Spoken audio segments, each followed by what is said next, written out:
कि भागवतम भागवतम ये जो तो है आप बड़ा दिव्य ग्रंथ है।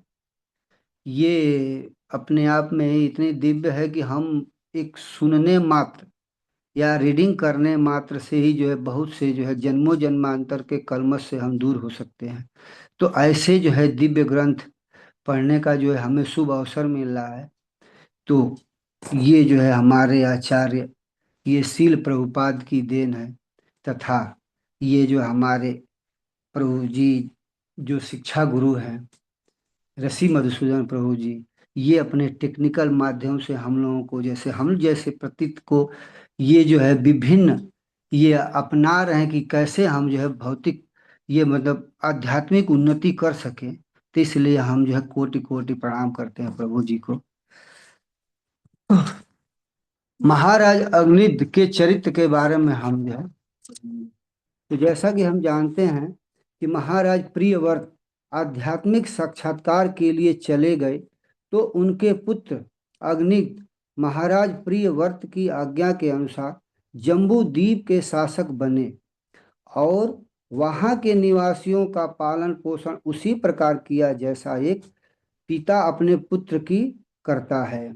एक बार महाराज अग्निद को पुत्र प्राप्ति की इच्छा हुई, अतः उन्होंने तपस्या करने के लिए मंगाचल पर्वत की एक गुफा में प्रवेश किया। उनकी इच्छा जान करके भगवान ब्रह्मा ने पूर्वचित नामक एक दिव्य कन्या को अग्निद के आश्रम में भेजा। वह कन्या अत्यंत आकर्षक वस्त्र धारण करके विभिन्न स्त्रियोचित भावों के साथ उनके समक्ष प्रस्तुत हुई और अग्निद स्वाभाविक रूप से उसकी ओर आकर्षित हो गए। कन्या के कार्य भाव, मुस्कान, मधुर वाणी और गतिशील नेत्र उन्हें मोहित कर रहे थे। अग्निद चापलूसी में भी निपुण थे। इस प्रकार उन्होंने दिव्य कन्या को आकर्षित किया, जो उनके मधुर वचनों के कारण उनके पति के रूप में स्वीकार करने में तत्पर हो गई। स्वर्गलोक में अनेक निवास पर लौटने से पहले उन्होंने कई वर्षों तक अग्निद के साथ ये जो है सुख भोगा।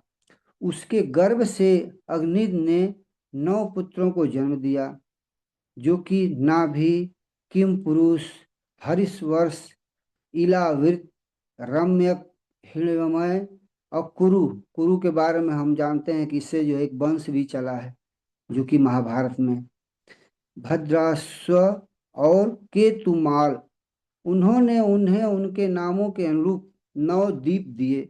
हालांकि अग्नि ये इंद्रिय तृप्त ये इंद्रियों से जो अतृप्त थे, वे सदैव अपनी दिव्य पत्नी के बारे में सोचते रहते थे और इसलिए वह अपने अगले जन्म में वे उसी के दिव्य लोक में जन्मे जहां अग्निद की ये उनकी पत्नी अग्निद की मृत्यु के बाद उनके 9 पुत्रों ने मेरु की 9 पुत्रियों से विवाह किया, जिनकी नाम मेरु देवी, प्रतिरूपा, उग्रदांत्री, लता, रम्य, श्यामा, नारी, भद्रा और देवती था।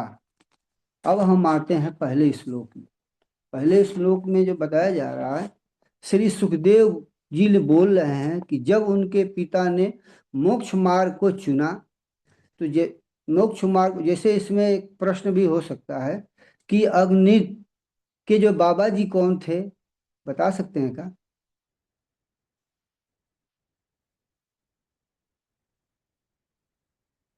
हरे कृष्णा। स्वयंभू मनु। प्रभु जी हाँ हाँ, ब्रह्मा पुष्पल जी। जी। नहीं नहीं, मनु जी थे ना। ये जो है मनु के जो है पुत्र थे प्रियव्रत, प्रियव्रत के पुत्र जो है अग्निर्थ। तो इस तरह से जो है उनके आदेशानुसार, प्रियव्रत के आदेशानुसार जो है अग्निर्थ ने ये उनका स्थान ग्रहण किया और उन्होंने धर्म का कड़ाई से पालन करते हुए लोगों के गुणों और कार्यों के अनुसार जो भगवान द्वारा प्रदत्त नियम होते हैं उसका पालन करते हुए समाज को ब्राह्मण, क्षत्रिय, वैश्य और शूद्र में और फिर ब्रह्मचारी, गृहस्थ वानप्रस्थ और जो है सन्यासी में विभाजित किए। और ये इसको जो है धार्मिक सिद्धांत भी बोलते हैं। इस तरह से फिर एक और प्रश्न उठ सकता है कि जैसे जो हम जो हमारे आचार्य जो हैं, जो है जिसमें हम इस्कॉन में रहते हैं, हमारे जैसे ये जो है मतलब गुरु और जो है शिक्षा गुरु, ये हमको चार कठोर नियम देते हैं। वो कौन सा नियम है, कोई बता सकते हैं का भक्त? हमें जो है चार कठोर नियम नहीं बताए जाते हैं, जिसको जो है हमें ये भक्ति के मार्ग में अगर जब तक ले उसको नहीं पालन करेंगे तो हम भक्ति में आगे नहीं बढ़ेंगे। इस नियम को बता सकते हैं क्या, कौन सा है नियम ये? मांसाहार करना, जुआ न खेलना, जी व्यभिचार। जी जी जी जी जी माता जी। यस माता जी, आपको थैंक यू। तो इसमें जो ये बताया गया कि जो वर्तमान में लोग हैं ये क्या कर रहे हैं, ये वर्तमान के जो लोग हैं मुख्य कार्यकारी जो अधिकारी हैं प्रकार के, ये पाप कर्मों को बढ़ावा देते हैं, विशेष रूप से अवैध यौन संबंध, नशा, हार, पशु हत्या और जुआ। ये पाप कर्म तो अब भारत में बहुत ही प्रमुखता से प्रकट हो रहे हैं। यद्यपि 100 वर्ष पहले ये पाप कर्म को जो है लोग जो है सिद्धांत भारतीय जो है परिवारों में ये सख्त वर्जित थे, लेकिन किंतु अब इसे प्रत्येक भारतीय परिवार में शामिल कर दिया गया है। जैसे जो है श्रीमद् भागवतम भविष्यवाणी करते हैं कि कलयुग में सरकार जो होगी वह क्या हो, दस्यु धर्म सौंपा जाएगा। और दस्यु धर्म का अर्थ होता है कि चोर उचक्कों द्वारा शासन करना। तो जैसे जो है इसमें आधुनिक में बताया गया कि राष्ट्राध्यक्ष जो बदमाश और चोर ही हैं, जो कि नागरिक की सुरक्षा करने के बजाय उन्हें लूट रहे हैं।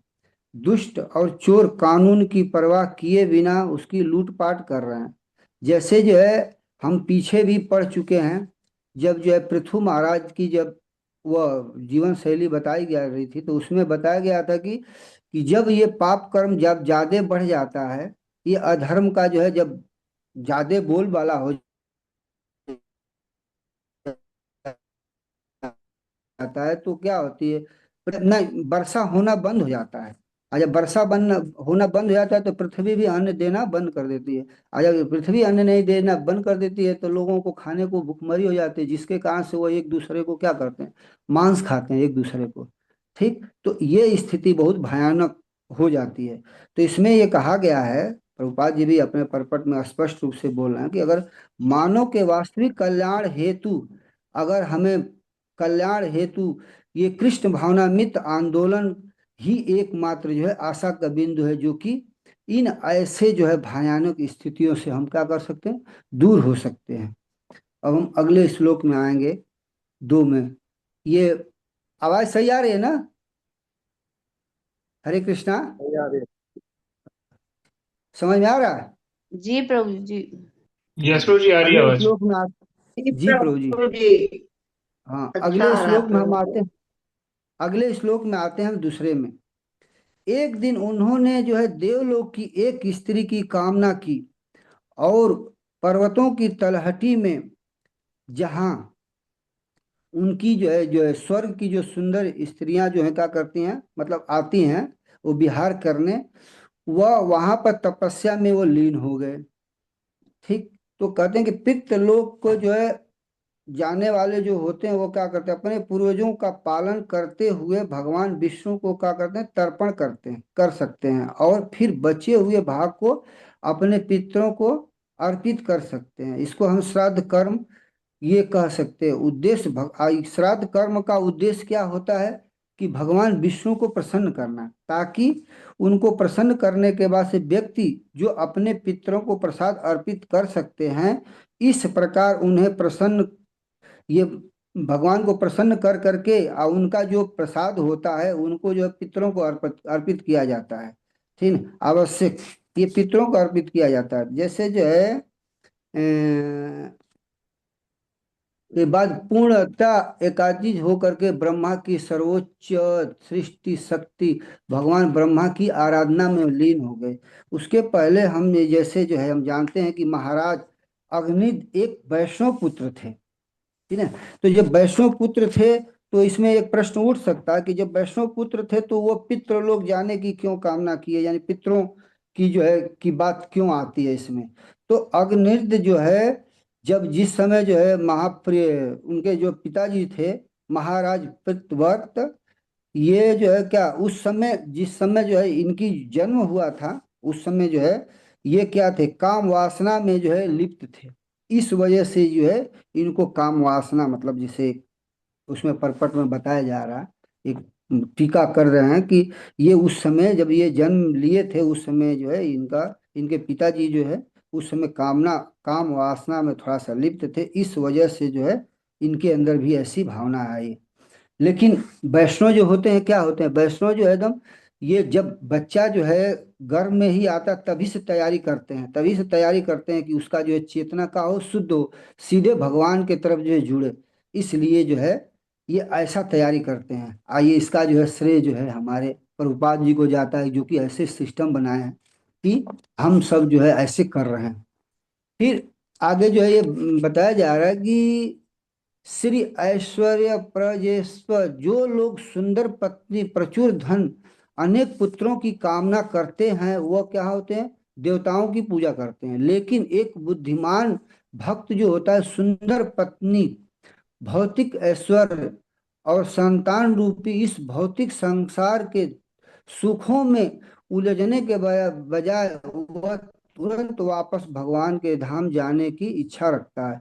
इसलिए वह भगवान विष्णु की पूजा करता है। जो मतलब शुद्ध भक्त होते हैं वो ये सीधे भगवान विष्णु थे। हम इस श्लोक में हम देखते हैं कि भगवान ब्रह्मा को भगवान आदि पुरुष के रूप में भी हम वर्णित किया जाता है।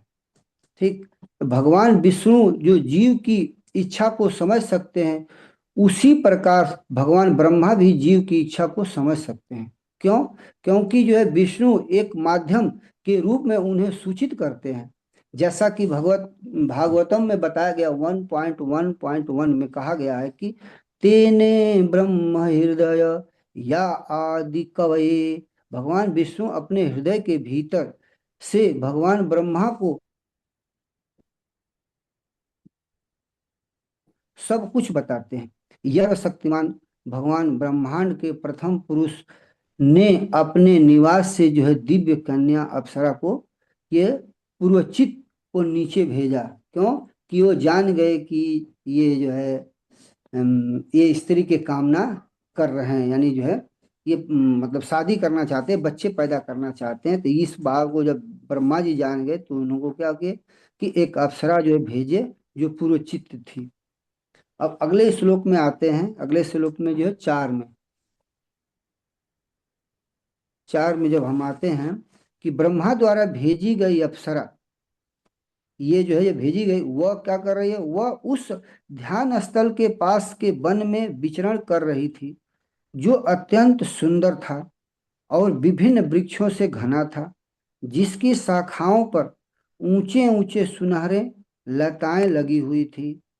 कमलों से भरे सरोवर का निर्मल जल आपस में संवाद करते हुए स्थलीय पक्षियों के जोड़ों और उनकी बारी पर प्रतिक्रिया देने वाली जल पक्षियों और बत्तकों और हंसों की मधुर ध्वनि से कंपन से गूंज रहा था। मतलब वहाँ का वातावरण बताया जा रहा है कि ये ऐसे वातावरण है, वहाँ पर ऐसे जो है बत्तकों से संबंधित सरोवर कैसे हैं, वहाँ के वृक्ष कैसे हैं, ये सुंदरता को जो है वर्णन किया गया है। जो कि मधुर, ये जो बहुत अत्यंत मधुर जो है और मनोहर लग रहे थे। कहाँ का वातावरण? जहाँ पर जो है वो तप कर रहे थे और जहाँ पर वो अप्सरा गई हैं। अब 5वें श्लोक में हम आते हैं। पीपीटी सही है प्रभु जी? योगी सदैव अपने हृदय में भगवान का चिंतन करते हैं।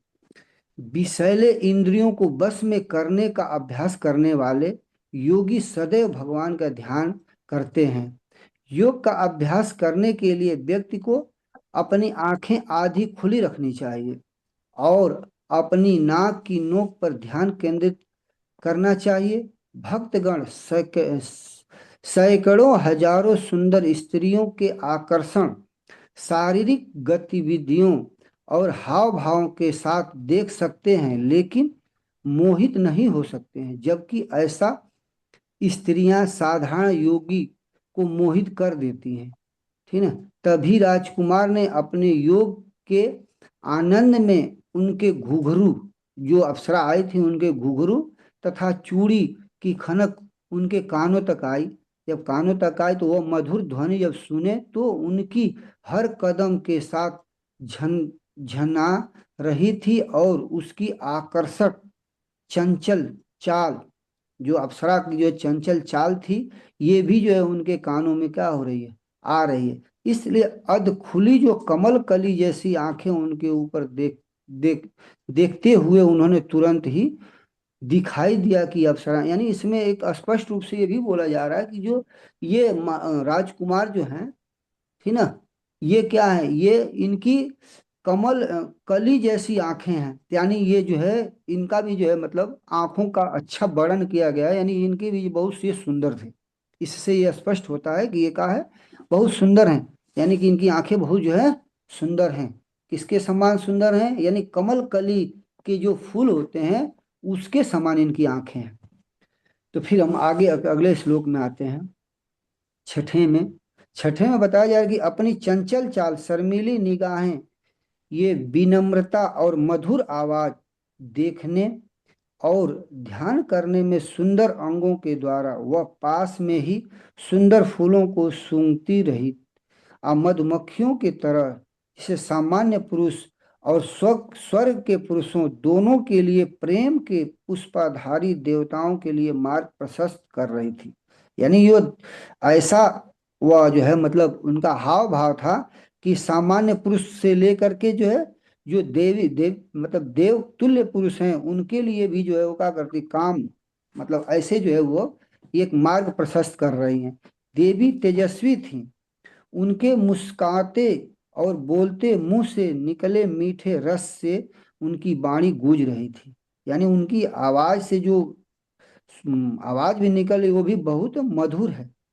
और उनके चारों ओर मद मस्त मधुमक्खियों से बचने के लिए उनके पैरों की जल्दबाजी, स्टाइलिश छोटी छोटी हरकतें, जैसे उनके जो है जल कलश तुल्य स्तन की गति, उनके कुल्हों का भार, उनके बालों की चोटियां, उनकी कमर के चारों ओर का पटुका, ये सब जो है क्या करते हैं, ये प्रभावित कर रहे थे।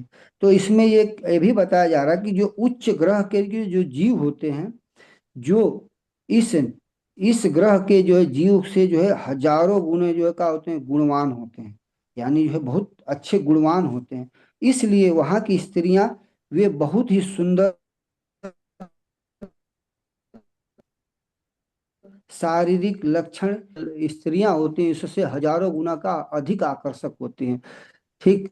अब इसमें ये बताया जा रहा है कि जो सृष्टिकर्ता ऐसे हैं कि जो स्त्रियों को इस प्रकार से निर्मित किए हैं कि उनकी मधुर ध्वनि, चाल, उनके नितंब और अंगों की रचना पुरुष को मन को मोहती है, और पुरुष को वरना देवताओं को भी मन के मोह लेती है, और उनकी काम वासना को क्या करती है, जागृत कर देती है। इसलिए स्त्रियों के सौंदर्य के वशीभूत वो क्या होते हैं, पुरुष हो जाते हैं। और ये बताया जाए कि वो पुरुष क्या होते हैं, पत्थर तुल्य जड़ हो जाते हैं, जिसके कारण से वो क्या करते हैं, आगे उनकी जो है क्या मुख्य गोल है, जैसे जो हम भगवत धाम जाना है, जैसे हम भगवान के नित्य दास हैं, ये सब जो है क्या होते हैं वो भूल जाते हैं, और भौतिक संसार में वो क्या करते हैं, फंस जाते हैं, जन्म मृत्यु जरा व्याधि के चक्कर में ही फंसे रहते हैं, और जो है बार बार जन्म लेते हैं, बार बार मरते हैं। तो इस तरह से वो जो वैकुंठ लोक में कभी वो ऐसे जीव नहीं जा पाते हैं। तो इसमें जैसे जो है बताए हैं, जो चैतन्य महाप्रभु भी जो है इस संबंध में कहे हैं कि निष्किंचनस्य भगवत जनोमुखस्य, जो लोग भगवान की भक्ति में लगे हैं, क्योंकि वे घर वापस भगवान धाम वापस जाने के लिए बहुत गंभीर हैं, वह मोहित नहीं होते हैं। हरे कृष्णा। किंतु जी जी प्रभु जी, हरे प्रभु कृष्णा जी प्रभु आप पाद। पूरा रीडिंग कर रहे हो मेरे हिसाब से, तो आप, हम्म। मैंने लास्ट टाइम भी आपसे कहा था कि इसको जो सार रूप में बताना है, जो भी हमने टीचिंग्स लिया है वो लिया है, या किस तरीके से हम अगर पूरा रीडिंग करेंगे तो उसका बेनिफिट क्या। रीडिंग तो हम सब लोग करके आए ना। जी प्रभु जी। आपने कुछ सार रूप में तैयार किया है। सार रूप में तो जैसे जो हम श्लोक को देख के बता देंगे इसमें क्या क्या बताए जा रहे हैं। आपने कुछ अलग से मार्क या कुछ लिखा नहीं है। जी लिखे हैं प्रभु जी, हम जैसे जो है ये मान लिया कि स्त्रियों के बारे में ये लिखे हैं कि मतलब स्त्रियां जो है क्या होती हैं जो पुरुषों को जो प्रभावित आपने करती कोई हैं। लेक्चर वगैरह सुना अब था। चूंकि जो है, जी प्रभु जी, लेक्चर तो मिला नहीं प्रभु लेक्चर्स जी कुछ। आपने बताया भी नहीं। अब देखिए, मैं वैसे नहीं कह रहा हूँ, अब लगभग 25 मिनट हो गए, अभी छठे श्लोक पे ही हैं हम। तो 23 श्लोक, फिर तो इस हिसाब से तो 1.5 घंटा लग जाएगा। डेढ़ से भी ज्यादा लग जाएगा। आगे प्रभु जी, आगे कुछ है नहीं, आगे तो बहुत छोटा छोटा है प्रभु जी, बहुत थोड़ा थोड़ा है। आगे ज्यादा नहीं है प्रभु जी। ठीक है, ठीक।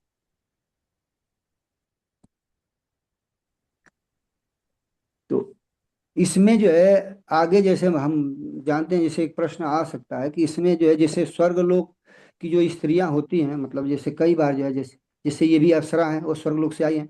इसके बीच में जो एक मुनि थे जो कि वहाँ भेजे थे, ये इंद्रदेव, इंद्रदेव जी ने भेजे थे। वह कौन सी अप्सरा थी जो कि जो है भेजे थे, किसी को पता है? मेनका। मेनका। ये विश्वामित्र, जो विश्वामित्र को जो प्रभावित करने के लिए जो है मेनका को भेजे थे, जो कि वो प्रभावित की थी। और जो है जिससे जो है शकुंतला उत्पन्न हुई थी, और शकुंतला के पुत्र कौन हुए थे? भरत हुए थे। इस तरह से। तो अब इसमें ये बताया जा रहा है कि जो ये हैं, क्या नाम है, ये अग्निहित हैं, वो क्या हो गए, ये पूर्ण रूप से जो है ये क्या होते कि वह जो है प्रभावित हो गए। पूरी तरफ से वो जो है सर्वशक्तिमान कामदेव के जो है नियंत्रण में आ गए और वो प्रभावित हो गए। ठीक ना। और अब आगे यदि व्यक्ति, हम जो है अगर इसमें जो स्पष्ट रूप से जो प्रभुपाद जी परपट में बता रहे हैं कि अगर जो है हम कृष्ण भावना मित्र में अगर स्थिर हो जाते हैं तो हम क्या होते हैं, ये ये मतलब ये आकर्षित स्त्रियों के जो है, इससे हम आकर्षित नहीं होंगे, क्षुब्ध नहीं हो सकते हैं, मन को जो हम अपना क्षुब्ध नहीं हो सकते हैं। 7वें श्लोक में हम आते हैं।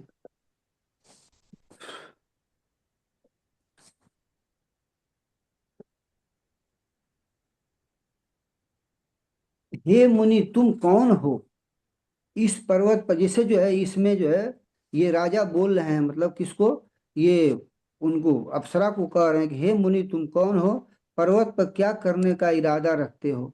क्या तुम परलोकवासी हो? हमारे ईश्वर परमेश्वर का कोई माया रूप तो नहीं हो? प्रिय तुम मित्र, या तुम अपनी रक्षा के लिए बिना डोरी वाले दो धनुष, यानी भवों को जो है बिना डोरी वाले धनुष से तुलना की गई है। वह जो है इस वन में जो है असाधारण पशुओं का शिकार कर रहे हो। ये इसमें जो है प्रस्थान शब्द जो है एक महत्वपूर्ण शब्द आया हो। प्रस्थान का अर्थ होता है कि जो व्यक्ति इंद्रियों पर जो है क्या करता है, ये इन इंद्रियों पर नियंत्रण नहीं रख सकता है, उसको हम जो है प्रस्थान यानी विमूढ़ लोक द्वारा किया जा रहा है। जैसे इसमें प्रहलाद महाराज भी बोल रहे हैं कि प्रहलाद महाराज ऐसे लोगों से बड़ा दुखित हो रहे हैं कि जो क्या होते हैं भौतिक ये आसक्ति में क्या होते हैं फंसते जा रहे हैं, और जो है वो जन्म मृत्यु जरा व्याधि के चक्कर में फंसते जा रहे हैं, और जो है मुख्य जो गोल है उसको पर ध्यान नहीं दे रहे हैं। ठीक ना। तो इसके लिए जो है वो बड़ा क्या हो रहे हैं, ये जो है दिन रात परिश्रम कर रहे हैं। वो बोल रहे हैं कि हम इसके लिए दिन रात परिश्रम कर रहे हैं कि लोग जो है ये जन्म मृत्यु जरा व्याधि के चक्कर से बाहर आए, माया के चंगुल से वो क्या हो बाहर आए। तो इस तरह से ये कहा जा सकता है कि जो भक्त जो होता है बड़ा उदार होता है, बड़ा उदार हृदय के होते हैं। वह जो है ये जो भी व्यक्ति वह ये देखते हैं समाज में, क्या समाज में देखते हैं कि जो है व्यक्ति जो है क्या होता है, वह जो है अपने मतलब मूल, ये जो है मूल गोल से अगर भटक रहा है तो उस पे जो है वो क्या करते हैं, हमेशा जो है उसकी उन्नति के बारे में सोचते रहते हैं कि मतलब कैसे उसकी आध्यात्मिक उन्नति होती, जैसे जो है हमारे इस्कॉन द्वारा जो है विभिन्न प्रकार की जो है ये ये प्रोग्राम कराते हैं। जैसे हमारे रथ यात्रा हमारी हुई थी, विभिन्न प्रकार के जो है और भी प्रोग्राम होते हैं, जिसके द्वारा जो है इन लोगों को जो है ये आध्यात्मिक के रूप में जो है मोड़ा जाता है। अगला श्लोक जब हम आते हैं ये 8 पे, महाराज अग्नि ने पूर्व चित्र के नेत्रों को देखते हुए बोले, हे सौभाग्यवती स्रोत, आपके दोनों बाण, ये आंखें कमल की पंखुड़ियों के समान पंख वाले, नोक नोक वाले, शांत और प्रयत्न मनमोहन हैं। इस वन में विचरण करते हुए आप इसके तीखे सिरों से किसे छेदना चाह रहे हैं आप? तो इसमें जो है पराक्रम, हम सब मंद बुद्धि के लोग ये कल्याण के लिए उपयोगी हो जो इसे समझ नहीं पाते हैं। महाराज अग्नि मोहित हो गए थे तथा वह डर गए थे कि विपरीत रूप से ये प्रक्रिया न कोई ऐसी कर दें जिसके कारण से जो है वह क्या करें जो है। इसलिए उन्होंने प्रार्थना किया, प्रयोजन किया कि ये जो है मतलब जैसे जो है हमसे जो है शादी, जिसे इसको हम सीधे सीधे ये भी कह सकते हैं कि वो प्रपोजल दिए कि जो है हमसे मतलब शादी कर लें। 9वें श्लोक में हम आते हैं कि महाराज अग्नि पूर्व चित्र के अनुगमन करने वाले भौरों को देख करके वे बोले, हे पूज्य देवी, आप आसपास के ये सभी अनुयायी मधुमक्खियां आपके केसों की लटों और उनके झरते हुए फूलों का आनंद ले रहे हैं, जबकि वे निरंतर भगवान के लिए सामदेव और उपनिषद की प्रार्थना गा रहे हैं, मानो वे विभिन्न प्रकार के वैदिक साहित्य के प्रति आदर रखने वाले ऋषि हों। यानी इन जो है ऋषि से तुलना कर करके जो है उनकी क्या कर रहे हैं, उपमा कर रहे हैं, मतलब उनकी जो है बड़ाई कर रहे हैं। हमारी तुम चोटी से झड़ने वाले पुष्पों को आनंद दे रहे हो। 10वें हम श्लोक में आते हैं, हे ब्राह्मणी, तुम्हारे घुघरू के कंपन मात्र से ही मैं तीतर पक्षियों की आवाज बिना उनके रूप देख ही स्पष्ट रूप से सुन सकता हूँ। कदम पुष्पों के समान मनोहर रंग वाले तुम्हारे सुंदर बोल नितंब फूलों और उनके चारों ओर जलती हुई राख के समान लाल रंग की कमर बंद को देख करके मैं सोचता हूँ कि तुम्हारे तशस्वी छाल का वस्त्र है। बस इसमें जो है ये ऐसे जो है वो स्पष्ट कर रहे हैं कि ये उनको उनकी सारी जो है मतलब मनोभावनाओं को जो प्रकट कर रहे हैं, और इसमें ये बोल रहे हैं कि जो है ये आप ऐसा तो नहीं है कि वस्त्र जो है आपने जो है नहीं पहनी हुई हैं, इस पर भी जो है वो बोल रहे हैं। 11वां नंबर श्लोक में बोला जा रहा है कि वे द्विज ब्राह्मण बालक के मतलब उनकी जो है क्या कर रहे हैं, उपमा कर रहे हैं। इसको उनको मतलब जैसे जो है ये अप्सरा को जो है वो क्या कर रहे हैं, ब्राह्मण का रूप बोल रहे हैं कि हे ब्राह्मण बालक, हे द्विज, वह क्या है जो तुम्हारे दोनों सींगों में, हे दिव्य सौंदर्य के रूप में तुम्हारे पतली कमर तक समाया हुआ है?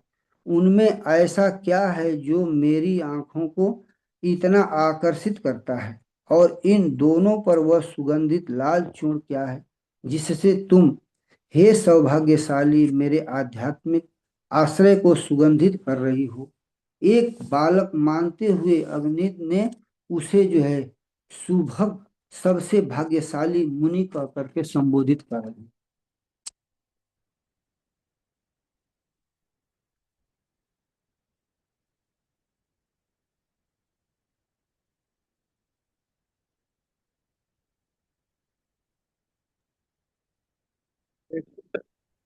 आवाज नहीं आ रहा 12वें श्लोक में हम आते हैं। 12 श्लोक में जो जब कोई चीज अच्छी लगती है तो व्यक्ति वो क्या करता है, वह जो है मतलब जिससे जो है उसको अम, वह पास जाने की मतलब डीपली जो है उसकी जानकारी ग्रहण करने का प्रयास करता है। उसी तरह से ये भी ये क्या कर रहे हैं, ये भी जो है इस श्लोक में बताया जा रहा है कि ये भी जो ऐसे ही मतलब बोल रहे हैं, हे प्रिय कृपया मुझे बताइए कि आप कहाँ रहते हो और आप जैसे अद्भुत अंगों वाला व्यक्ति कहाँ पैदा हुआ था। मेरे जैसे व्यक्ति के लिए आपके मधुर शब्दों और अमृत सी मीठी आकर्षक मुद्राओं के अनेक चमत्कार अत्यंत उत्तेजक हैं। तो मतलब जिससे जो है ये बोल रहे हैं, क्यों बोल रहे हैं कि जो है ये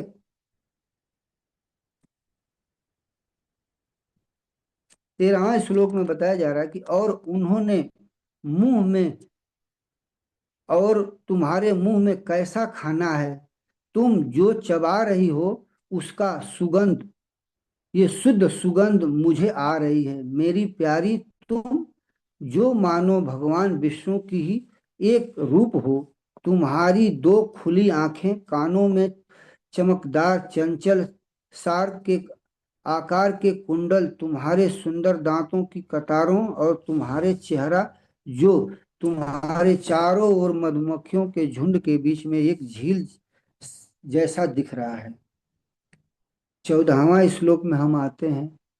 14वां श्लोक में कि मेरी आंखें बेचैन है, बोल रहे हैं हालांकि मेरी आंखें जो है, तेरी आंखें बेचैन है, तुम्हारे कमल हथेली से चारों ओर दिशाओं में फेंकी हुई गेंद, यानी वो गेंद को उछाल रही है, तो उस गेंद को उछालने पर जो है जो ये घटनाएं हो रही हैं उसको बोल रहे हैं कि विचलित हो रही हैं। क्या तुम्हें अपने खुले बालों की परवाह नहीं है?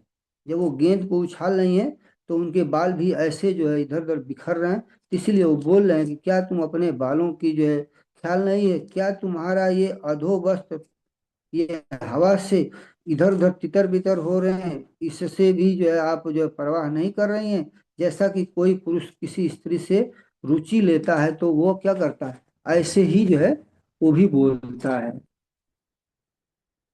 अग्नि ने पुरचित्त के अद्भुत सौंदर्य की सराहना की। वास्तव में वो ऐसी असाधारण सुंदरता देख करके आश्चर्यचकित थे जो शायद पिछले तप और तपस्या का परिणाम रही हो। हे सुंदरी, हे ऋषियों की निधि, किस तपस्या से तुमने इस शरीर के समस्त वानप्रस्थों की तपस्या को इतना अविचलित कर दिया है। हे सखी, तुम्हें मेरे साथ तपस्या करनी चाहिए। हो सकता है कि तुम मेरे लिए बनी हो सकता है कि जो विधाता है ब्रह्मा जी मुझे ही प्रसन्न करने के लिए तुम्हें जो है क्या किया, हमारे पास भेजे हैं। इसलिए कि ब्रह्मा जी क्या चाहते हैं, ब्रह्मा जी जो है संतान उत्पन्न करना चाहते हैं, तो इसलिए तुम्हें जो है संतान उत्पत्ति के लिए हमारे पास भेजा है। ठीक, तो इसलिए अब तुम तब वे प्रसन्न नहीं होते जब, इसलिए जो है अगर मान लो हमसे शादी करोगी तो वो भगवान भी क्या होंगे, ब्रह्मा जी भी प्रसन्न होंगे। तब व्यक्ति योग्य पत्नी न मिल सकती है। वास्तव में वह विवाह समारोह में, इसमें ये भी बताया जा रहा है कि ये जो है अच्छे बच्चे संतान उत्पन्न करने के लिए हम क्या करते हैं, ब्रह्मा जी की जो है पूजा करते हैं। इसमें जो विवाहों स्थलों में जो है पहले क्या किया जाता है, ब्रह्मा जी की पूजा की जाती है विवाह समारोह में। इससे जो है बताया जा रहा है इसी श्लोकों में। 16 में बताया जाएगा कि जब अग्निद ने अपने दुर्बलता को स्पष्ट रूप से स्वीकार किया, वह पुरचित्त की ओर आकर्षित हुए। उन्होंने उसके साथ एकाकर होने की इच्छा व्यक्त की। वह इतने आकर्षित थे कि वह उनकी संगति में कहीं भी आने की तैयारी थे, चाहे नर्क, मतलब जैसे इतना आकर्षित हो गए कि वह जो है वह कहीं भी जा रही हैं वो जाने को तैयार हैं। यहाँ तक ले कि वह जो है अगर वो नर्क में जा रही हैं तो वह नर्क में भी जाने को क्या हो रहे हैं, वो तैयार हैं। ठीक ना, ये द्वारा मुझे दी गई प्रियतमा, मैं तुम्हें कभी भी जो है छोड़ूंगा ना। और वो जो है गारंटी भी दे रहे हैं, जैसे जो है हिरण्यकश्यप को जो है कौन दिए थे, ब्रह्मा जी गारंटी कार्ड दिए थे, उसी तरह से ये भी क्या कर रहे हैं, ये भी गारंटी कार्ड दे रहे हैं कि हम जो है क्या करेंगे, तुम्हें कभी छोड़ेंगे नहीं। ठीक ना, तुम्हारा हम हमेशा ख्याल रखेंगे। प्रियतम, मैं तुम्हें कभी नहीं छोड़ूंगा, मैं तुम्हारा मन और अपनी आंखें तुम पर टिका दी है। मैं तुम्हें नहीं छोड़ूंगा और तुम्हें अपने पास ही रखूंगा। अद्भुत वक्षों वाली सुंदरी, तुम मुझे जहां चाहो ले जा सकती हो। मैं तुम्हारा अनुयायी हूँ और तुम्हारे अच्छे मित्र भी हूँ, इसलिए मेरे पीछे तुम आओ। अगले श्लोक में बताया जा रहा है 17 में कि श्री सुखदेव जी ने कहा, राजा अग्नि भक्त थे, इसलिए उन्होंने भौतिक भोगों की आकर्षक मतलब वो भौतिक भोगों के जो है आकर्षित नहीं थे, जिसके कारण से उन्हें शादी करना चाह रहे थे। लेकिन उन्हें क्या करना था, उन्हें जो है संतान प्राप्ति की जरूरत थी, इसलिए वह पत्नी की उन्हें आवश्यकता थी। और ये इच्छा को जो है कौन पूरा किए थे, ब्रह्मा जी ने उन्हें पुरोचित को भेजा था। इसलिए जो है वह स्त्री को जो है ये अपने जो है हाव भाव में क्या कर रहे हैं, अपने तरफ आकर्षित कर रहे हैं। और जो है ये वह देवताओं के समान बुद्धिमान भी थे और चापलूसी में वो भी जो है क्या करते थे, बहुत जो है निपुण थे। तो इसमें ये बताया जा रहा है कि इस समय जो है समाज में स्त्रियां मनुष्यों की मीठी मीठी बात में क्या होती हैं, वह जो है आकर्षित हो जाती हैं। जो इस कला में दक्ष होता है उसको विदक्ष कहते हैं।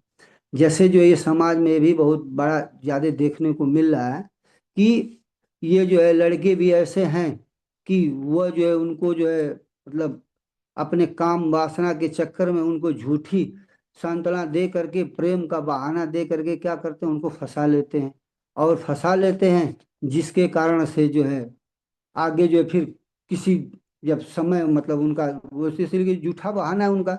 और आगे जब जो है उनका मन वो हो जाता है तो फिर वो क्या करते हैं, उन्हें जो है छोड़ देते हैं। फिर जो है ये मैं कहते हैं कि ये दूषिता ये बढ़ती जा रही है। इसलिए हमें जो है क्या करना चाहिए, स्त्री को जो है जैसे बच्चियों को जो है ये शिक्षा देनी चाहिए कि जो है ताकि ऐसी जो है जो मतलब होने वाली जो है आपदाएं घटनाएं हैं जो कि जो है किसी के बहकावे में ना फंस जाए। तो इसलिए जो है ये हम स्त्री को, ये बालिका को, लड़की को हम जो है ये समाज का जो है मेन आधार भी मान सकते हैं। ये मूल नींव भी है। इसके आधार पर जो है क्या होती है, ये जो है समाज के जो है अच्छे बच्चे मान लो उत्पन्न होंगे तो इससे समाज जो है अच्छा हो सकता है। तो इसलिए जो है हमें इस पे जो है स्त्रियों का जो है मतलब बहुत रख रखाव इस पर जो है बहुत ध्यान देना चाहिए। 18वें नंबर श्लोक में बताया जा रहा है कि वह वीरों में श्रेष्ठ उस पुरुष की बुद्धि, शिष्टाचार, सौंदर्य, यौवन, ऐश्वर्य और उदारता पर मोहित हो गई और उनके जम्मू द्वीप के राजा के रूप में उनके प्रति अनुरक्त होकर के अनंत असंख्य वर्षों तक का के सांसारिक जो है सुख को भोग का और आनंद लिया। 19वें अध्याय में बताया जा रहा है 19वें श्लोक में कि सभी राजाओं में सर्वश्रेष्ठ अग्निद्र ने ये नाभि, किम पुरुष, हरिवर्ष, इलावृत, रम्यक, हिरण्यमय, कुरु, भद्राश्वा और केतुमान नामक के 9 पुत्र जो है उत्पन्न किए। किससे, पुरुचित के गर्भ से। 20वें श्लोक में बताया जा रहा है ऐसे कई उदाहरण हैं जिनमें अप्सराएं, स्वर्गीय देवदूत, भगवान ब्रह्मा या इंद्र के द्वारा क्या होती है, वह जो है ये द्वारा श्रेष्ठ देवताओं के आदेश से धरती पर अवतरित होती हैं।